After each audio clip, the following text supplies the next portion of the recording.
Lions കുടുംബാംഗങ്ങൾ, വലിയ സന്തോഷമുണ്ട്. കോതമംഗലം ഈസ്റ്റ് ലയൺസ് ക്ലബിൻ്റെ സ്ഥാനാരോഹണ ചടങ്ങായിരുന്നു നമ്മൾ ഏറ്റവും ഭംഗിയായി കൊണ്ടാടുകയും ഈ ചടങ്ങിന് നേതൃത്വം കൊടുക്കുന്നത് തന്നെ ഞാൻ സൂചിപ്പിച്ചതുപോലെ ഡോക്ടർ ബിനോയ് മത്തായി ആണ് എന്ന് പറയുന്നത് ഏറ്റവും സവിശേഷതയുള്ള ഒരു സ്ഥാനാരോഹണ ചടങ്ങായി ഇത് മാറിയിരിക്കുന്നു. എല്ലാ തരത്തിലും ലയൺസ് പ്രസ്ഥാനം, ഞാനും ഒരു ലയനാണ്, പ്രിയപ്പെട്ട ഷിബു കുര്യാക്കോസ് അടക്കമുള്ളവർ ലയൺസ് പ്രസ്ഥാനത്തിൽ വർഷങ്ങളായി പ്രവർത്തിക്കുന്നവർ, ഏറ്റവും ശക്തമായ പ്രതിസന്ധിയിലായവരെ സഹായിക്കുന്ന കാര്യത്തിൽ എല്ലാ തരത്തിലും നേതൃത്വപരമായ പങ്ക് വഹിക്കുന്ന ഏറ്റവും ശക്തമായ സന്നദ്ധ സംഘടനയാണ് ലയൺസ് ഇന്റർനാഷണൽ. ലോകത്തെ തന്നെ ഏറ്റവും മികച്ച സന്നദ്ധ സംഘടന എന്ന നിലയ്ക്ക് കഴിഞ്ഞ കാലങ്ങളിൽ തിളക്കമാർന്ന പ്രവർത്തനമാണ് ലയൺസ് പ്രസ്ഥാനം കാഴ്ചവെച്ചത്. എല്ലാ തരത്തിലുമുള്ള ഇടപെടലുകൾ നടത്തിക്കൊണ്ടാണ് പ്രവർത്തനവുമായി മുന്നോട്ട് പോയിട്ടുള്ളത്. പ്രത്യേകിച്ച് ആരോഗ്യ പരിപാലന മേഖലയിൽ, വിദ്യാഭ്യാസ രംഗത്ത്, അതോടൊപ്പം തന്നെ മറ്റ് തൊഴിൽ ലഭ്യത ഉൾപ്പെടെയുള്ള കാര്യങ്ങളിലൊക്കെ നല്ല നേതൃത്വം വഹിച്ചുകൊണ്ട് മുന്നോട്ട് പോകാൻ ലയൺസ് ക്ലബ് പ്രസ്ഥാനത്തിന് കഴിഞ്ഞിട്ടുണ്ട്.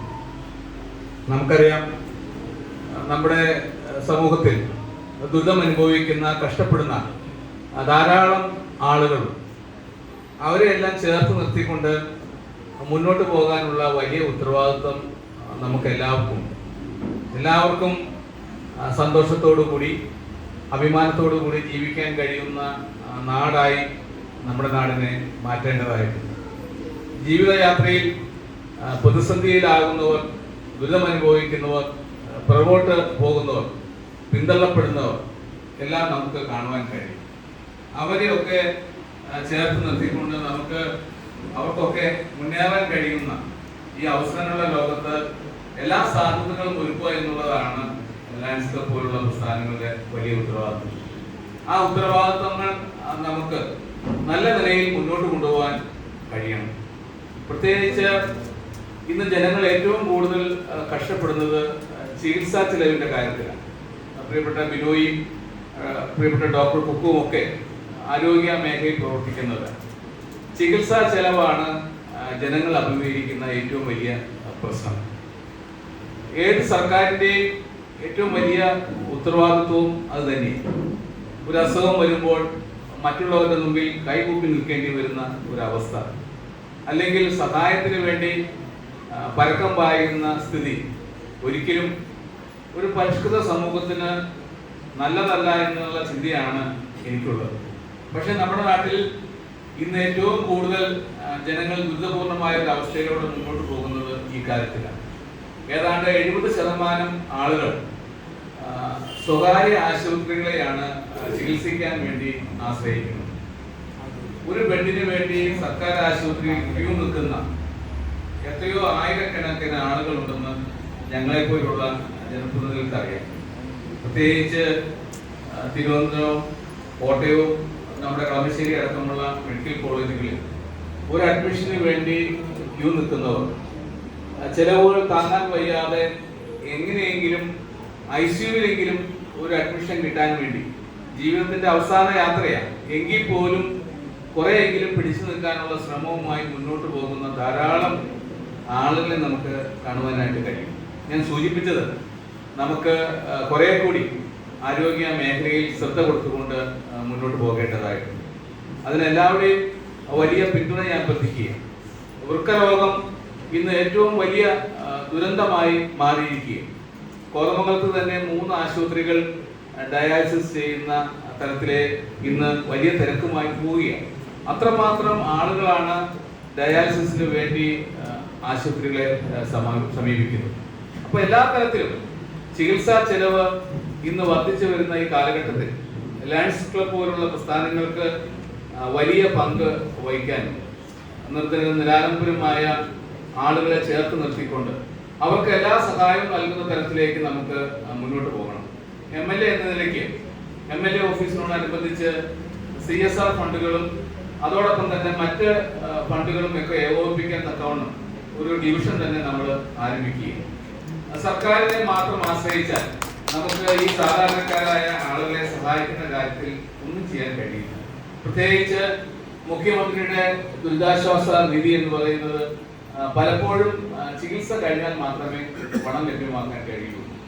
വരുന്ന രോഗികളെല്ലാം അഡ്വാൻസായി ചികിത്സയ്ക്ക് ആദ്യമേ തന്നെ പണം അടയ്ക്കേണ്ടി വരുന്ന ഒരു അവസ്ഥയിൽ അവരെ സഹായിക്കാൻ കഴിയാതെ നമുക്ക് കൈയും കെട്ടി നിൽക്കേണ്ട ഒരു അവസ്ഥ പലപ്പോഴും വരാറുണ്ട്. അതെല്ലാം മറികടക്കാൻ തക്കവണ്ണമുള്ള വലിയ ശ്രമങ്ങൾ നമുക്ക് മുന്നോട്ട് കൊണ്ടുപോകണം. ഈ കാര്യത്തിൽ എല്ലാവരെയും വലിയ പിന്തുണ പ്രത്യേകമായിട്ട് അഭ്യർത്ഥിക്കുന്നു. അപ്പൊ ഈ വർഷം കോതമംഗലം ഈസ്റ്റ് ലയൺസ് ക്ലബ്ബ് സാമൂഹ്യ പ്രതിബദ്ധതയോടുകൂടി നടപ്പിലാക്കുന്ന സാമൂഹ്യക്ഷേമ പരിപാടികളിൽ ആരോഗ്യ മേഖലയ്ക്ക് വലിയ പ്രാധാന്യം നൽകിക്കൊണ്ട് മുന്നോട്ട് പോകണമെന്നാണ് MLA എന്ന നിലയ്ക്ക് എനിക്ക് പ്രത്യേകമായി അഭ്യർത്ഥിക്കാനുള്ളത്. എല്ലാവരുടെയും വലിയ പിന്തുണയ്ക്ക് പ്രത്യേകമായി നന്ദി രേഖപ്പെടുത്തുന്നു. കഴിഞ്ഞ തെരഞ്ഞെടുപ്പിൽ വലിയ അവസരമാണ് നിങ്ങൾ ഓരോരുത്തരും നൽകിയത്. അത് ചേർത്ത് വെച്ചുകൊണ്ട് നമുക്ക് മുന്നോട്ട് പോകണം. കോതമംഗലം നിയോജകമണ്ഡലത്തിന്റെ വികസന പ്രവർത്തനങ്ങളുടെ കാര്യത്തിൽ എല്ലാ തരത്തിലും ശക്തമായി നമുക്ക് പ്രവർത്തിക്കേണ്ടതായിട്ടുണ്ട്. കഴിഞ്ഞ ബഡ്ജറ്റിൽ നമുക്ക് 572 കോടി രൂപയുടെ അനുമതിയാണ് ലഭിച്ചത്. എനിക്ക് തോന്നുന്നു എറണാകുളം ജില്ലയിൽ നിന്നല്ല സംസ്ഥാനത്ത് തന്നെ ഏറ്റവും മികച്ച പിന്തുണയാണ് സംസ്ഥാന സർക്കാരിൽ നിന്നും കോതമംഗലം നിയോജകമണ്ഡലത്തിന് ലഭിച്ചതെന്ന് അഭിമാനത്തോടുകൂടി പറയട്ടെ. അതിന് ഒരു കാര്യം കൂടി എടുത്തു പറയട്ടെ. നമ്മുടെ ചേലാട് സ്റ്റേഡിയം നമുക്കറിയാം, പ്രിയപ്പെട്ട കുർലാൻ ചേട്ടന്റെ ഒരു സ്വപ്ന പദ്ധതിയായിരുന്നു, നമ്മുടെ നാടിന്റെ വലിയ ആവശ്യമാണ്. ഞാൻ ഈ ബഡ്ജറ്റ് പ്രസംഗത്തിൽ മുഖ്യമന്ത്രിയോട് നമ്മുടെ നിയോജകമണ്ഡലത്തിന്റെ പേര് പരാമർശിക്കണമെന്ന് സൂചിപ്പിക്കുകയുണ്ട്. എന്നോട് നിയമസഭയിൽ ചെന്നപ്പോൾ എല്ലാ സീനിയർ ആയിട്ടുള്ള നേതാക്കന്മാരും പറഞ്ഞു, ബഡ്ജറ്റ് പ്രസംഗത്തിൽ MLA നിയോജകമണ്ഡലത്തെ പ്രതിപാദിക്കുകയാണെങ്കിൽ അതിനൊരു വലിയ വെയിറ്റാണ്, അതിന് വലിയൊരു അംഗീകാരമാണ്. ഞാൻ മുഖ്യമന്ത്രിയെ കണ്ടു, മുഖ്യമന്ത്രിയോട് പറഞ്ഞു, ഇങ്ങനെ കോതമംഗലം നിയോജകമണ്ഡലത്തിൽ ചേലാട് ഉൾപ്പെടെയുള്ള തങ്കളം കാക്കനാട് ഉൾപ്പെടെയുള്ള വലിയ സ്വപ്ന പദ്ധതികൾ യാഥാർത്ഥ്യമാക്കാനുണ്ട്, അതിൽ വലിയ പിന്തുണ നൽകണം. പിന്തുണ മാത്രം പോരാ, ബഡ്ജറ്റ് പ്രസംഗത്തിൽ മുഖ്യമന്ത്രി ഈ കാര്യം സൂചിപ്പിക്കുക കൂടി വേണമെന്ന് പറഞ്ഞു. അദ്ദേഹം പറഞ്ഞു, ബുദ്ധിമുട്ടാണ്, ഞാൻ നോക്കട്ടെ. പല കാരണങ്ങൾ കൊണ്ട്, പ്രത്യേകിച്ച് 102 MLA ഭരണപക്ഷത്ത് തന്നെയുണ്ട്. അപ്പോൾ പ്രായോഗികമായി എല്ലാ നിയോജകമണ്ഡലങ്ങളുടെയും പേരുകൾ ബഡ്ജറ്റ് പ്രസംഗത്തിൽ, പ്രത്യേകിച്ച് 1.25 മണിക്കൂറേ ബഡ്ജറ്റ് പ്രസംഗമുള്ളൂ, സംസ്ഥാനത്തിന്റെ മുഴുവൻ കാര്യങ്ങളും ബഡ്ജറ്റ് പ്രസംഗത്തിൽ വരണം. അപ്പോൾ ഓരോ നിയോജകമണ്ഡലത്തിന്റെയും കാര്യങ്ങൾ തിരിച്ചു പറയുക എന്നുള്ളത് വലിയ ബുദ്ധിമുട്ടുള്ള കാര്യം. അദ്ദേഹം സ്നേഹത്തോടുകൂടി മടക്കി അയച്ചെങ്കിലും ബഡ്ജറ്റിന്റെ പ്രസംഗത്തിൽ മുഖ്യമന്ത്രി 312 കണ്ണികളുള്ള ബഡ്ജറ്റ് പ്രസംഗത്തിൽ ഒരു പാരഗ്രാഫ് നമ്മുടെ നിയോജകമണ്ഡലത്തെ പറ്റിയാണ് സൂചിപ്പിച്ചത്. കോതമംഗലം നിയോജകമണ്ഡലത്തിൽ ചേലാട് സ്റ്റേഡിയം നിർമ്മിക്കുന്നതിനുള്ള നടപടി സ്വീകരിക്കുമെന്ന് അദ്ദേഹം ബഡ്ജറ്റ് പ്രസംഗത്തിൽ പ്രഖ്യാപിച്ചിട്ടുണ്ട്. അത് നമുക്ക് വലിയ അംഗീകാരമാണ്. 12 MLA പേരുകളാണ്, നിയോജകമണ്ഡലങ്ങളാണ് ബഡ്ജറ്റ് പ്രസംഗത്തിൽ പ്രതിപാദിച്ചിട്ടുള്ളത്. അതിലൊന്ന് കോതമംഗലമാണെന്ന് പറയുമ്പോഴുള്ള വലിയ അംഗീകാരം. തീർച്ചയായും എല്ലാ കാര്യങ്ങളിലും സർക്കാർ നമ്മളെ കരുതുന്നു എന്നുള്ളതിന്റെ സൂചനയാണ്.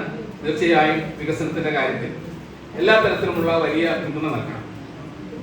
പ്രിയപ്പെട്ട ജോർജ് എടപ്പാറ അടക്കമുള്ള നേതാക്കന്മാർ എന്നോട് ഉദ്ദേശിക്കും, കോതമംഗലം നിയോജകമണ്ഡലത്തിലെ മികച്ച MLA ആയി മാറണമെന്ന്. ഞാൻ അവരോട് പറയുന്നത്, കോതമംഗലം നിയോജകമണ്ഡലത്തിലെ ഇതുവരെ കാണാത്ത മികച്ച MLA അല്ല, 140 നിയോജകമണ്ഡലങ്ങളിൽ ഏറ്റവും മികച്ച നിയോജകമണ്ഡലമായി കോതമംഗലത്തെ മാറ്റണമെന്നുള്ളതാണ് എന്റെ ലക്ഷ്യം. ആ ലക്ഷ്യത്തിന് വേണ്ടിയിട്ടുള്ള പ്രവർത്തനങ്ങളിൽ പ്രിയപ്പെട്ട ലയൺസ് കുടുംബാംഗങ്ങളുടെയും പ്രിയപ്പെട്ട എല്ലാവരുടെയും പിന്തുണയും സഹകരണം ഒരിക്കൽ കൂടി അഭ്യർത്ഥിച്ചുകൊണ്ട് ഇന്ന് ചുമതലയേൽക്കുന്ന പ്രിയപ്പെട്ട ഭാരവാഹികൾക്ക് എല്ലാവിധ ആശംസകളും നേരുന്നു. കൂടുതൽ മുന്നോട്ട് പോകാനും സമൂഹത്തിന്റെ പ്രശ്നങ്ങൾ ഏറ്റെടുക്കുവാനും നല്ല നിലയിൽ എല്ലാവർക്കും സന്തോഷത്തോടു കൂടി അഭിമാനത്തോടു കൂടി ജീവിക്കാൻ കഴിയുന്ന ഒരു നാട് സൃഷ്ടിക്കാനുള്ള ഉത്തരവാദിത്വം ലയൺസ് ക്ലബ്ബ് ഏറ്റെടുക്കണമെന്ന് കൂടി അഭ്യർത്ഥിച്ചുകൊണ്ട് എല്ലാ നന്മകളും നേരുന്നു. ദൈവം നമ്മുടെ പ്രവർത്തനങ്ങളെ സമർത്ഥമായി അനുഗ്രഹിക്കുക.